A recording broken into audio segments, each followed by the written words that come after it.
Okay, round two. Name something that's not boring. A laundry? Ooh, a book club. Computer solitaire, huh? Ah, sorry, we were looking for Chumba Casino. That's right, ChumbaCasino.com has over 100 casino-style games. Join today and play for free for your chance to redeem some serious prizes. ChumbaCasino.com. No purchase necessary. Void where prohibited by law. 18 plus. Terms and conditions apply. See website for details.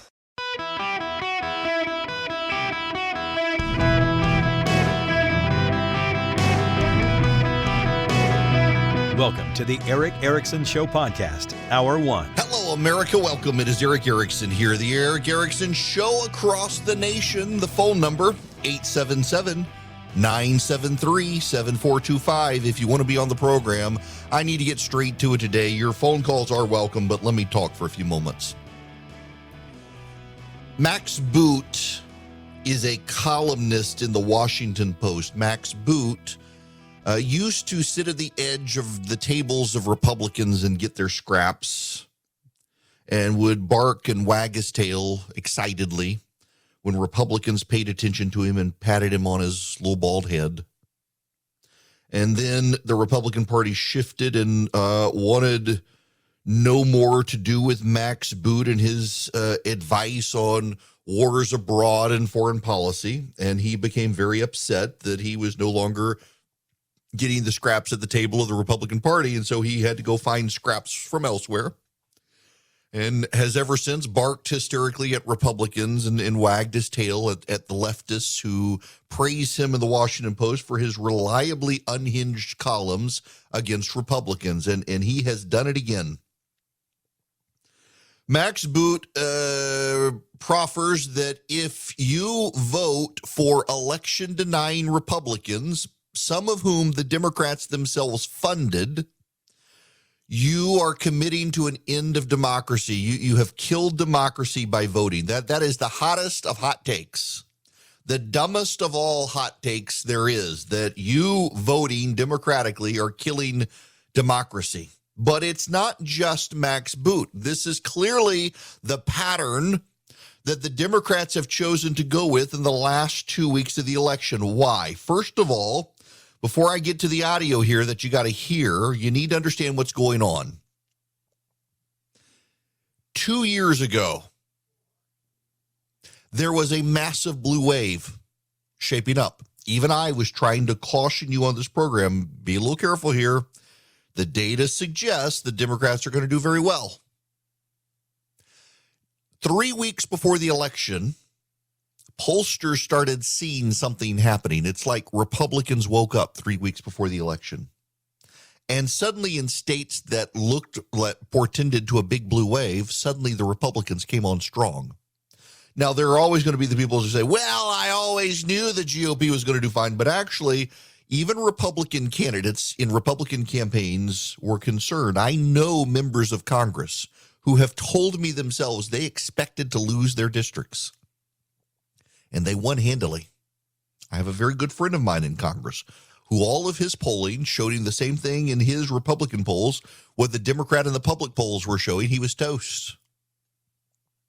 And then about 3 weeks before the election, suddenly his polling started shifting and another poll started shifting. And what went to be a surefire loss for the Democrat or for the Republicans suddenly became a race where the Republicans might just win. And they did. And they came within 5 seats of taking back the House of Representatives. This counter wave of the Republican Party began to build, and you could detect it in the polling about 3 weeks out. By 2 weeks out, the pollsters who had been very doom and gloom, Dave Wasserman at Cook Political Index and the like, who had been given access to internal Democratic polls, about 2 weeks out, they started to say, wait a second, something's happening here. It looks like the Republicans have found their footing and they're starting to close strong. That was the phrase, close strong. Republicans were closing strong. That's not happening for the Democrats this time. That's the big indicator. What you see and what is shaping up is Democrats had hoped that, well, there's going to be a counter Democratic wave, just like there was a counter-Republican wave in 2020. Except the polling in 2020 was detecting that counter-Republican wave by this far out. We're 2 weeks from today, from the election, and all the polls were beginning to suggest Republicans were suddenly waking up and going to vote. That's not happening for the Democrats. What we've seen the whole time is that Democrats were going to go vote, and suddenly again, like in 2020, there's this Republican wave building. And unlike 2020, this wave is topping the Democratic wave in the polling. It's so significant, you can see it in all of the polling averages, and it's been building in the last several weeks, and there is no corresponding Democratic wave building. Like in 2020 with the Republican wave countering the big Democrat wave, there is no Democrat wave countering the Republican wave this time. Just look at the gubernatorial elections. In Wisconsin, Tony Evers is only up 1 point in a state where historically there's a 6-point polling bias for the Democrats. That's bad. John Fetterman is now only up 1.3 points. Raphael Warnock is up 0.5 point in Georgia in the polling averages. J.D. Vance has gone up 2. Mark Kelly is only up 2.5 points. Brian Kemp is now up 6.3 points. Ron DeSantis is up 10 points. Abbott is up 9.3 points. Drazen in Oregon, a state that's gone Democrat since the 1980s, is up 2.4 points in the polling average. Kerry Lake is up 1.4 points. Joe Lombardo in Nevada is up 2.3 points for the gubernatorial election. A Republican wave has built. There is no corresponding Democratic wave. And so what is happening is people like Max Boot are coming out of the Washington Post, and they've decided who the bad guy is.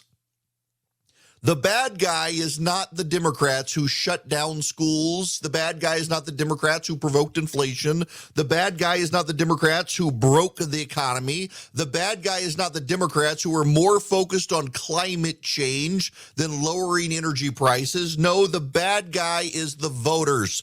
The voters are the bad guys. The voters are voting for their pocketbooks, not for democracy. How are Democrats so bad at this?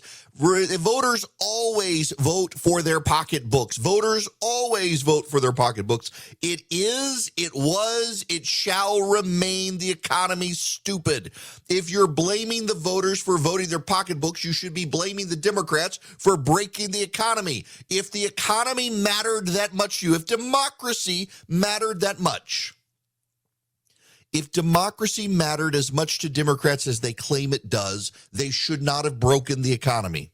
They can say it is a global phenomenon, but what is that global phenomenon from? That global phenomenon is from progressives globally deciding we must raise energy costs to force people to transition to electric cars to save the planet. And so now what's going to happen is a wave of politicians are going to get elected around the country who are not committed to the Green New Deal because it breaks economies. You want to save democracy, you need cheap prices. Why? Because voters revolt when prices get too high. You want to save the economy, you need to get as much oil out of the ground as possible to lower energy prices because that single-handedly would begin to shut down inflation.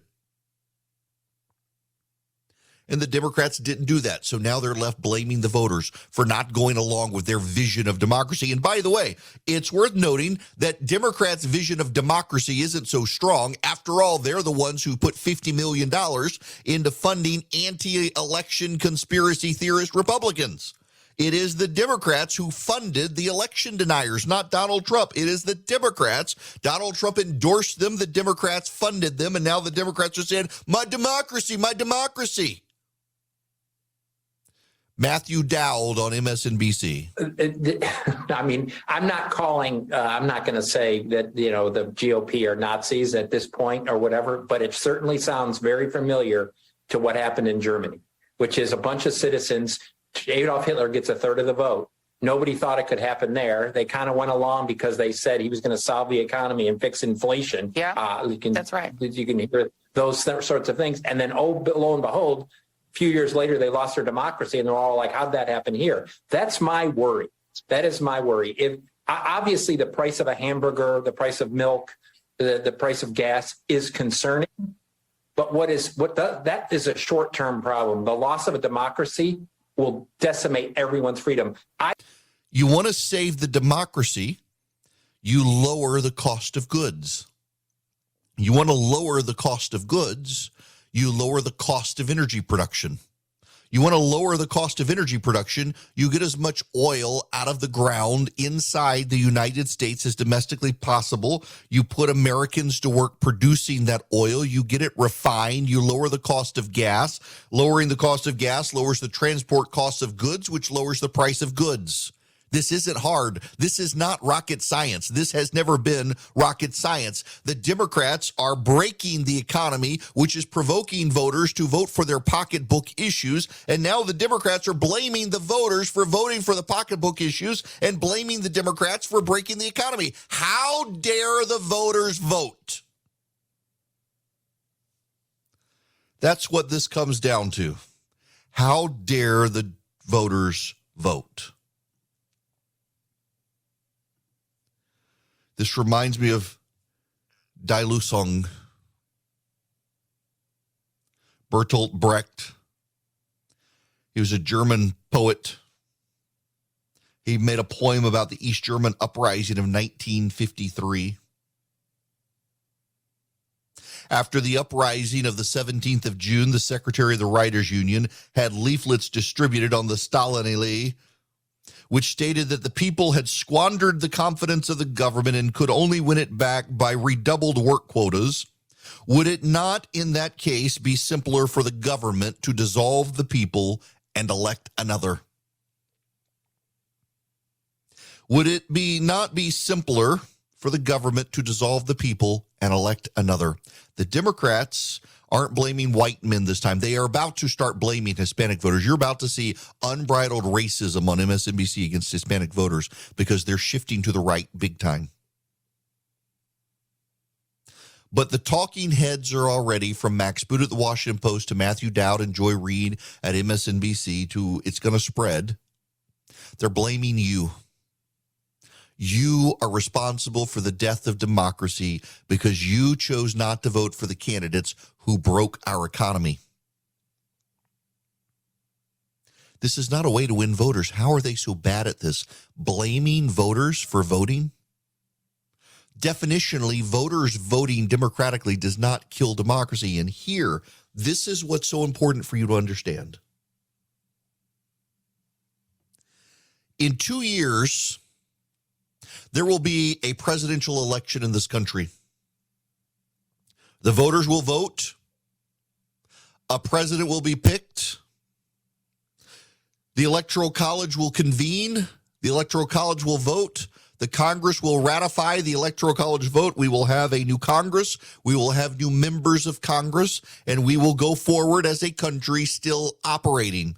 And not a damn person on MSNBC or in anywhere in the media who is blaming the voters, claiming that they are destroying democracy this year will ever be held accountable for claiming that this was the death of democracy. And it is, in fact, not the death of democracy for voters to vote, but it is a contributing factor to the death of democracy that the American media is not free. The American press is not a free press. It is captured by its fears, its loathing of Republicans, and its need to circle the wagons around Democrats, so much so that the American people no longer trust the enslaved press to the Democratic Party. You can't get a fair hearing in the media when they're putting on mouthpieces saying the voters are stupid and bad because they're voting Republican. The voters are killing democracy by democratically voting. Those people will not be held accountable, and more voters will tune out the press, and therefore the press will no longer be held accountable or hold others accountable. It will be enslaved to the Democratic progressive bubble, captured by its fears and disdain of the other. And that will begin to break down our democracy. A free people need a free press. The press cannot be free when it is shackled to the Democratic Party, which allows on mouthpieces to tell everyone that democracy is dead if you vote Republican. And then those people, when democracy continues and elections still happen, are never held accountable, never fired, never pushed aside, never shunned, never shamed for their stupidity of blaming the voters for democratically voting, claiming that the act of a democratic vote is the death of democracy. Shame on these people, but they have none. Americans for Prosperity plays to win. That matters a lot to me. I know a lot of DC-based organizations that just want to pass paper around to other Beltway insiders or claim they speak for everyday Americans without ever having to leave Washington, D.C. Americans for Prosperity is different. They're not a think tank. They're grassroots do tank.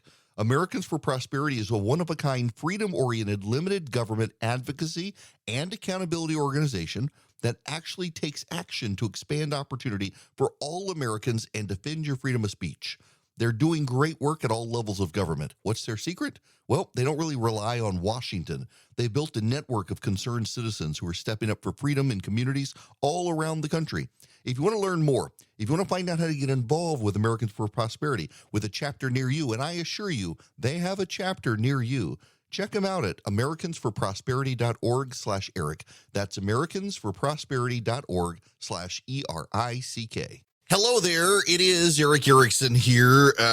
Join me Friday at the Governor's Gun Club in Kennesaw, Georgia. You have to have a ticket in advance to get there, and I hope you'll come. Text Bourbon, BOURBON, to 33777. The VIP tickets should come early. Check out the gun range, check out the bourbons, check out the restaurant, and then you come if you just want the talk. You come later with the general admission ticket. Text Bourbon to 33777. I got to tell you something. Just be patient with me on the phones. I need to spend this segment on this. I've cast my absentee ballot in Georgia. I voted, of course, for Brian Kemp. Absolutely. In fact, I voted for all of the Republicans, and that includes Herschel Walker. And I want to explain my vote on Herschel Walker to you as someone who thinks character counts and the like. I do not want to disparage or be dismissive of those of you who have real concerns in voting for Herschel Walker. I know people who do, who can't bring themselves to vote. I'm not here to bully or badger you, as I feel a lot of people have tried to bully and badger me to not vote for him. It is your conscience and your call. I want to tell you, however, why my conscience was clean and perfectly fine, and I will sleep well at night voting for Herschel Walker. And the bottom line is that he is not Raphael Warnock. Raphael Warnock did not pay for an abortion or alleged to pay for an abortion 13 years ago, but he wants me to pay for them tomorrow. In fact, Raphael Warnock is on record saying he wants to end the filibuster in the United States Senate for abortion on demand until the moment of birth. Raphael Warnock is one of the people who wanted to eliminate cash bail and allow criminals onto the streets and provoke the current crime wave. Raphael Warnock hides behind the word reverend and preaches a gospel that is heretical, that is not the gospel of Jesus Christ, while putting Jesus Christ's name on his lips. And like Will Smith and his wife's name, I wish Raphael Warnock would get Jesus Christ's name out of his mouth if he isn't actually going to embrace him as his Lord and Savior, and instead use his name to defend abominable policies God himself in Scripture directly rejects. Herschel Walker is a fallen man and a sinner. So am I, and so is Raphael Warnock.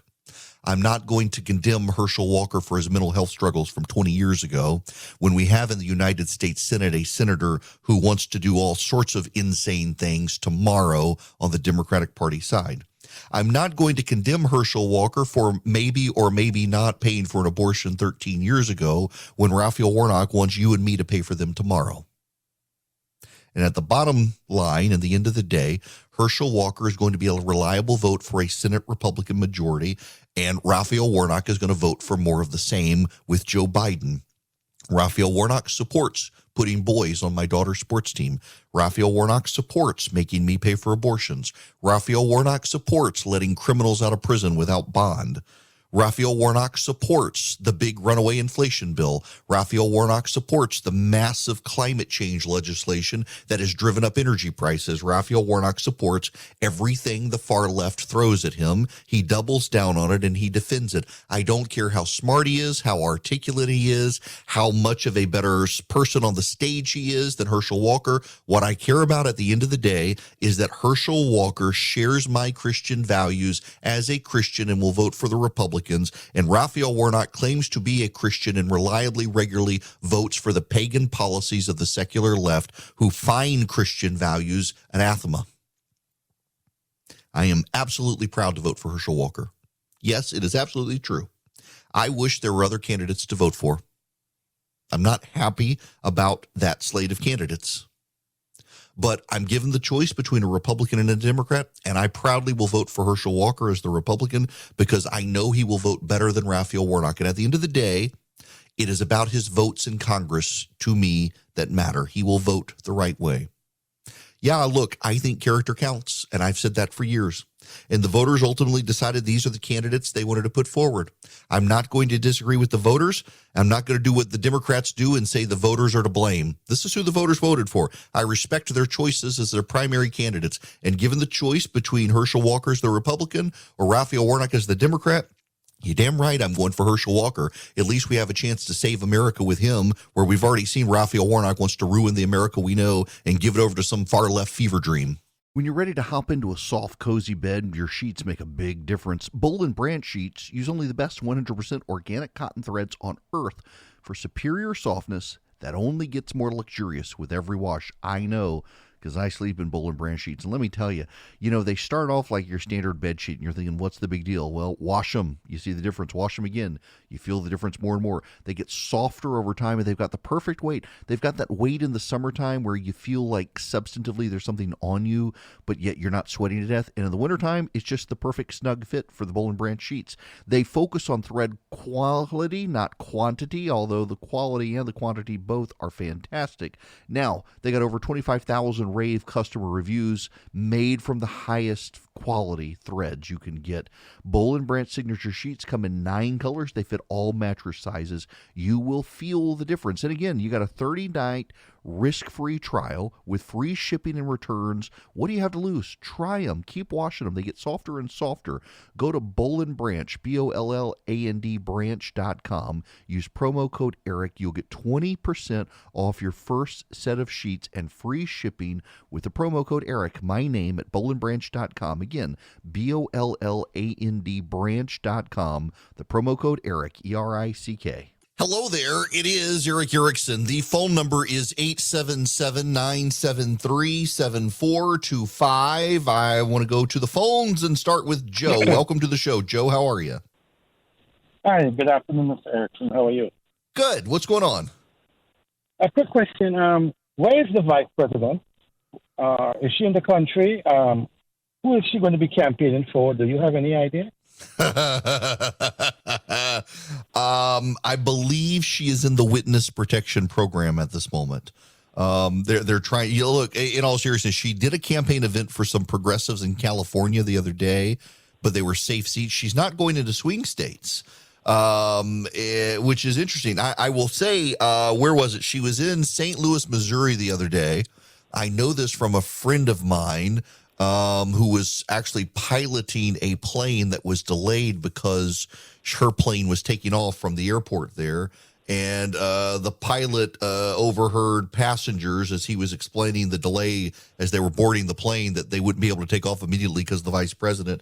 And passengers were muttering, does she think she's here to see the border in St. Louis, Missouri? Listen, this reminds me, Joe, this gives me the perfect opportunity to play this little ditty we haven't had to play in a while. Yeah.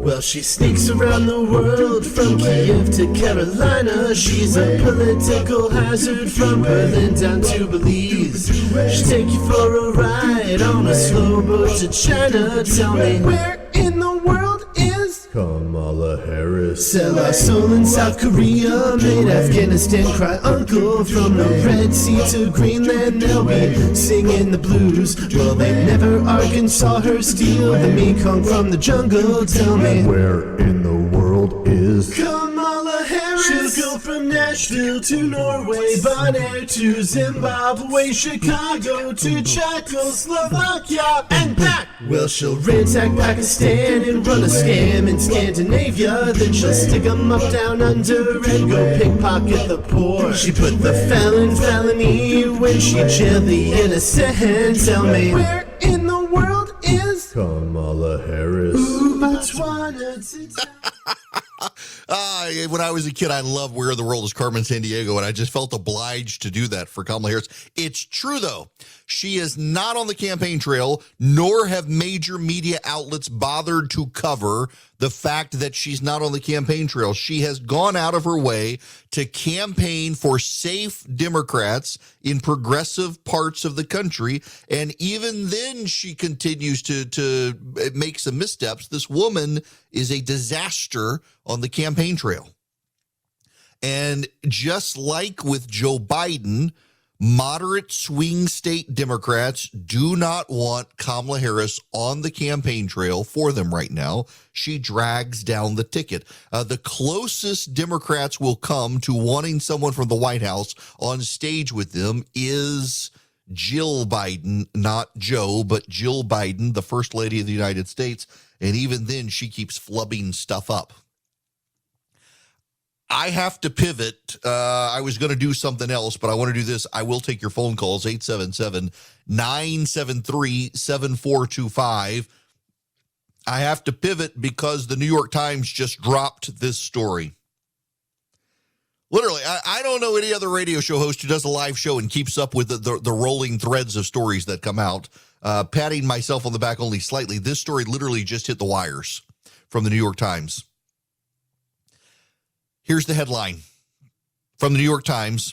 Democrats on defense in blue states brace for a red wave in the House. Subtitle, reality is setting in. With 2 weeks to go, Republicans are competing in Democratic bastions like New York, California, Oregon, and even Rhode Island.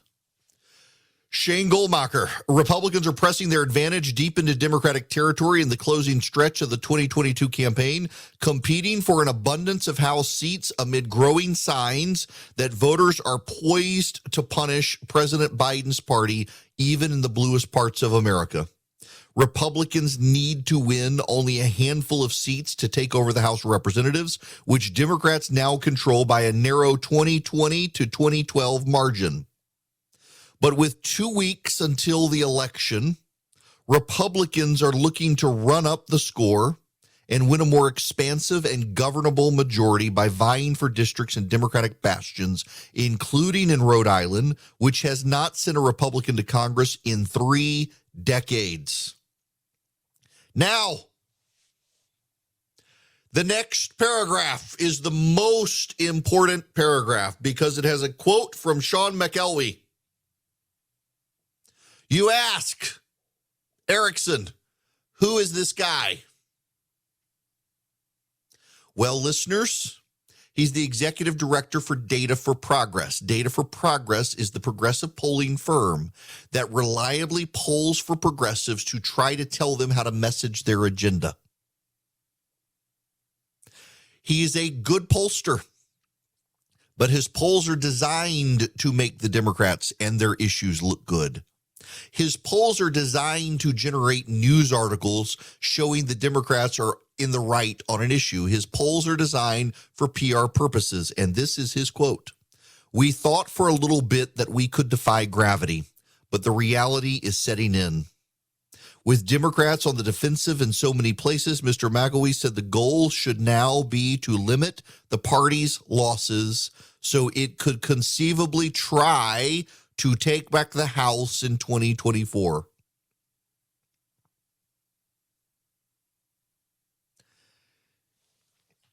My silence here is contemplative.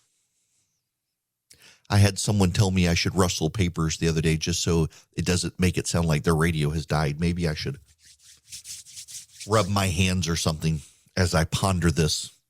Let's ponder this together, shall we? This is the Democrats pollster. Actually, no, he's not the Democrats pollster.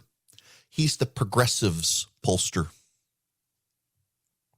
He's the pollster for progressives. And the pollster for progressives says, give it up. Mitigate your damages. Try to win the House back in 2024. It's over, guys. When the progressive pollster tells the Democrats it's over, you can be pretty sure it's over. In Oregon, Republicans are in contention to win half the state's soon-to-be 6 congressional seats, up from the 1 seat they hold right now. In California, Republicans are competing to represent as many as 5 House seats that Joe Biden carried in 2020 by comfortable margins of 10% or more. In New York, Republicans are pursuing 5 more districts carried by Mr. Biden, including one held by Representative Sean Patrick Maloney, the chairman of the Democratic Congressional Campaign Committee, as they seek a prominent symbolic victory as much as a seat. The question the blue states will answer is how deeply Republicans go into the map, or how narrow a majority they might end up with, says Jesse Ferguson, a Democratic strategist who works on House races. Of the 46 House races that have seen at least $3 million in outside spending through the last weekend, 42 of them were carried by Mr. Biden in 2020.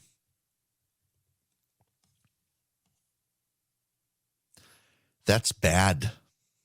11 of the districts most flooded with money are seats Biden carried by 10% or more. In 2020, Democrats did not win a single district that Donald Trump won by 10 points or more. This year, Democrats have spent almost no money targeting seats Donald Trump carried. In fact, of the roughly $400 million in outside spending that's gone into House races nationwide for the general election, only $100,000 in Democrat super PAC or party committee money has targeted a Republican incumbent in a seat Donald Trump carried. Keep in mind, they've spent $50 million trying to get election deniers the Republican nominations in several states. Isn't it going to be funny when some of those people win because Democrats funded them? How will Max Boot of the Washington Post ever get over it when Republicans get elected who are election deniers who only got the Republican nomination because Democrats funded them? And then, my friends, there's this. Few places exemplify the current climate better than Rhode Island's 2nd congressional district. Joe Biden carried the seat, y'all, by 14 points.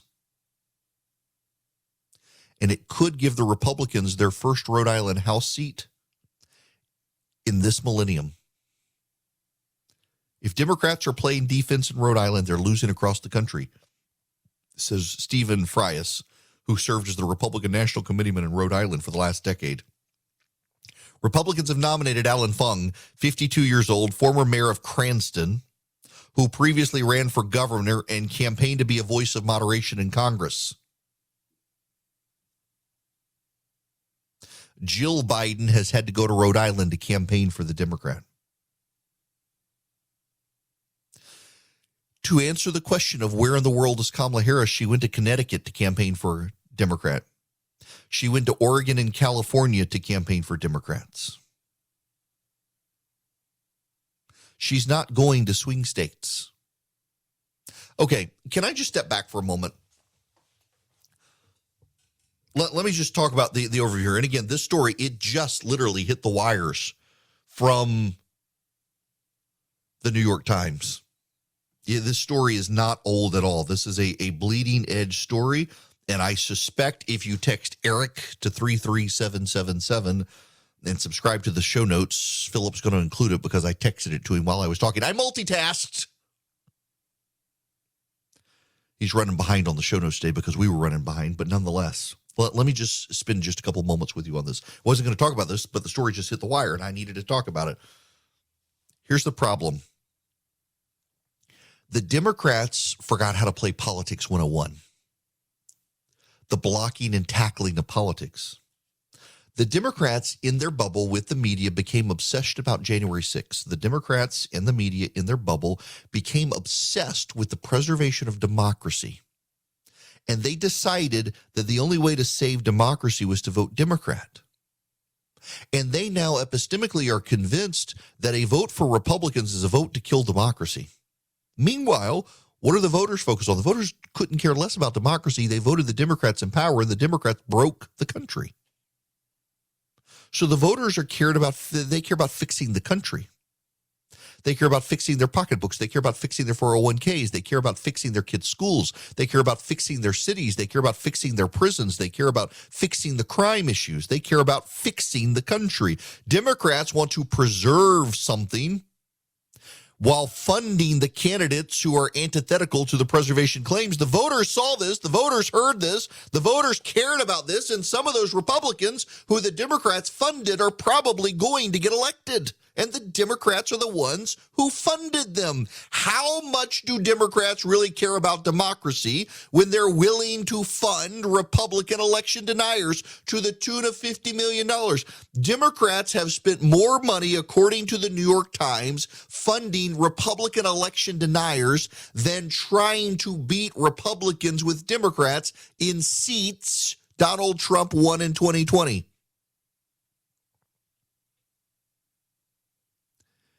Meanwhile, voters are focused on their 401k, their kids' schools, and the crime in the street.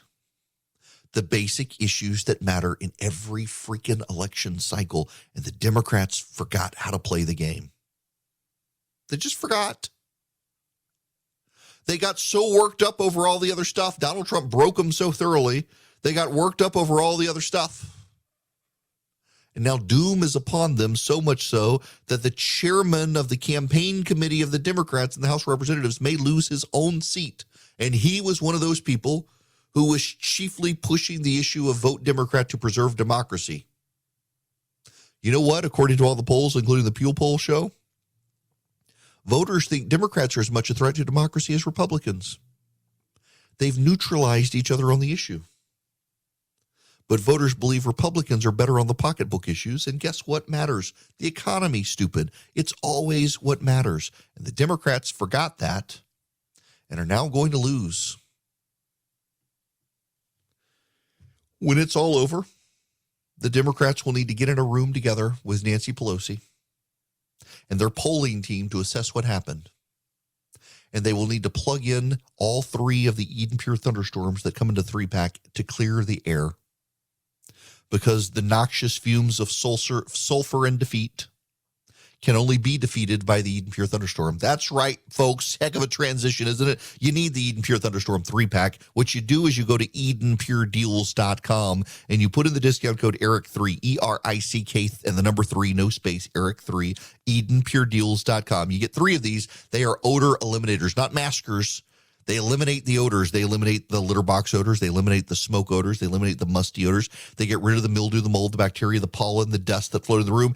And they're filterless. You just wipe them out on occasion. You don't have to get a filter subscription. But in particular, they eliminate the odors. EdenPureDeals.com. The discount code is ERIC3. You get 3 of them, one for upstairs, one for downstairs, one for your suitcase to travel with like I do, or for your basement or your RV, your car. Just leave it there. It works. EdenPureDeals.com. Discount code ERIC3.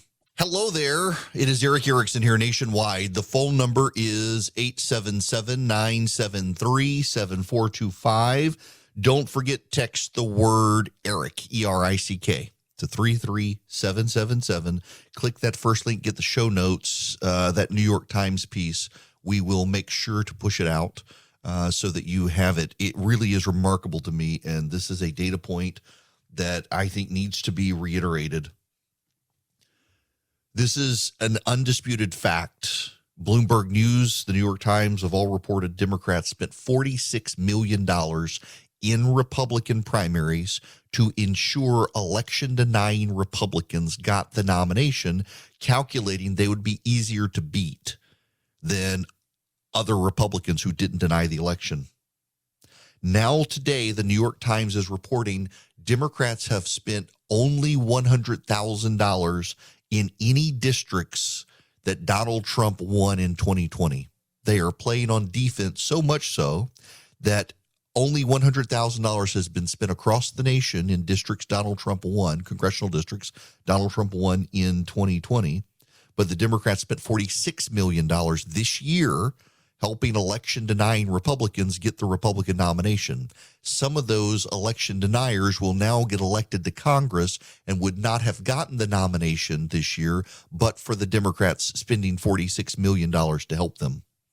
When Democrats say, you got to vote Democrat or democracy dies. Remember, Democrats enabled and funded the election deniers. That they can't come to terms with that and they get mad when you point it out is amazing to me. But that's the data. That's the actual campaign finance data.